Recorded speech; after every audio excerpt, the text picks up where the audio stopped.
I understand the fear of having a government agency say, climate change, therefore we have a blank check to do whatever we want.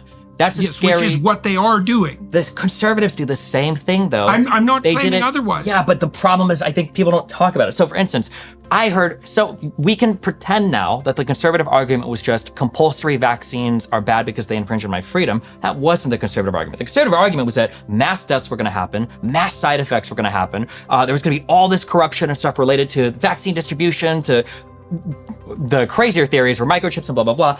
None of that came true. Absolutely none of the conservative fear-mongering related to the mRNA vaccines came to fruition, but now that's all forgotten, and that was used as an excuse. What do you mean none of it? What do you make of the excess deaths? For related to vaccines, there are almost none. The mRNA vaccines have been administered related to vaccines. We don't know. No. We absolutely know. We absolutely. This is like settled science. What do we know? In terms of vaccine-related deaths? No, that's not my question. Excess deaths in Europe are up about 20%, and they have been since the end of the COVID pandemic. Sounds really high to me. 20%? Go look. I'll check afterwards, but is this including like the Ukrainian war with Russia? No, it's not including the Ukrainian war. Okay. No. Are you implying that you think it's because of vaccines? I'm not implying anything. I'm saying what the excess deaths are. But what is your take on what's causing it? Well, you said that in a counter to me describing mRNA vaccines. You said, well, the excess deaths are 20%. That makes it seem that the implication is that the vaccines are causing it or leading to it? Okay, first of all, something is causing it. Well, that obviously, yeah. Something is causing it, or some combination of factors. Sure. Now, one possibility is that the healthcare systems were so disrupted by our insane focus on the COVID epidemic that we're still mopping up as a consequence of that. Wait, are these excess deaths tracing back through COVID as well? Post-COVID. Just post-COVID. Post-COVID. Okay. Right. They're terrifying. Right. They're terrifying. And they're not well publicized. And I think excess deaths are the fact that you're speaking to them right now seems like... Yeah, but I ferret down a lot of rabbit holes. It's not like it's front bloody page news on the New York Times. Sure, but I think excess deaths that's a metric that you can Google, and I'm pretty sure there are like 3 different huge organizations that track excess deaths around the world. There are many more than 3, yes, sure. In every single European country. Right. Okay. Well, so one relatively straightforward hypothesis is that it's a consequence of the disruption of the healthcare system, the staving off of cancer treatment, etc., the increase in depression, anxiety, suicidality, and alcoholism that was a consequence of the lockdowns, the economic disruption. And there's plenty of reason to believe that some of that is the case. But the other obviously glaring possibility is that injecting billions of people with a vaccine that was not tested by any stretch of the imagination with the thoroughness that it should have before it was forced upon people also might be a contributing factor, partly because we know that it led to a rise in myocarditis among young men. And we also know that there was absolutely no reason whatsoever to ever recommend that vaccine was delivered to young children.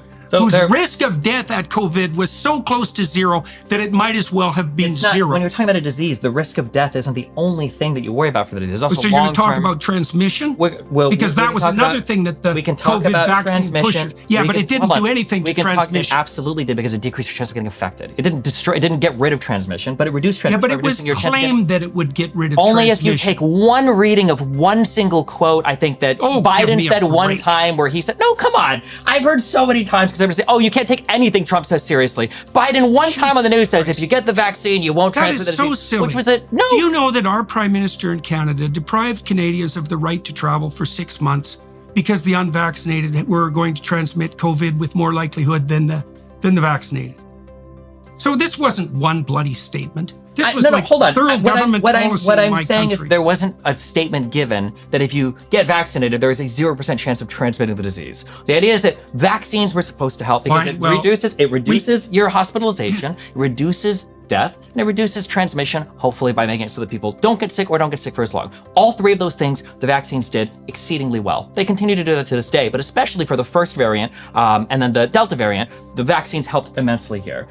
They were tested. The myocarditis rates are like 7 out of 100,000 injections, and the myocarditis is generally acute, and it's generally not as bad as even getting the coronavirus itself, which will lead you also to having myocarditis. It's a much worse side effect than side effects that have caused other vaccines to be taken off the market before.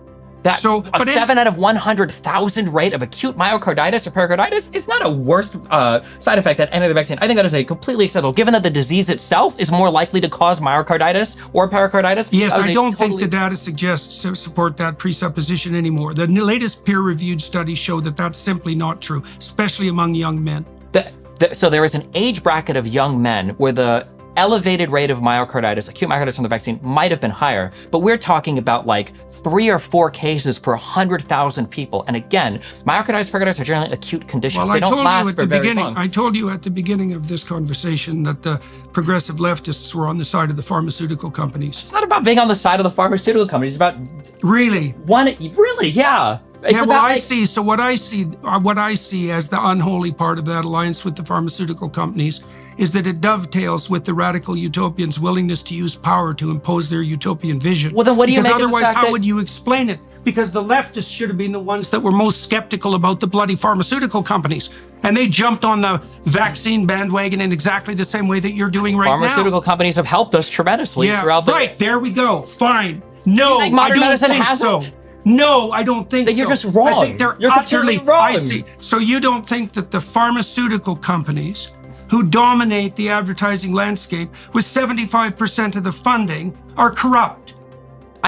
Corrupt is a very broad... No, it's Do you think that corrupt with a tinge of malevolence, willing to extract money out of people by putting their health on the line? You don't believe that? Do you think that we get effective drugs from pharmaceutical companies? Not particularly. Okay. Do you think that any vaccines work? Yes. Do you think that any... I don't think 80 of them work at once for babies. I think that's a little risky. But yet we've been on this vaccine schedule for how many decades? Like this, not like this, not carefully. I had a ton of vaccines when I was a child. I'm pretty sure that was the norm for people. There were a ton of vaccines you had to take. There's way more now. Okay. And you think that... Well, you can understand why. I mean, look, part of it, no doubt, part of it is a consequence of the genuine willingness to protect children. But the moral hazard is quite clear, and people on the left used to be aware of this. What do you make of the fact? What do you think the mRNA vaccine, the speeding up of it, came from? How do you make for the fact that it was Donald Trump that did warp speed? Terror. Foolish panicking, just like we're doing with the climate issue. So you think Trump was panicking. Was he in bed with the pharmacist?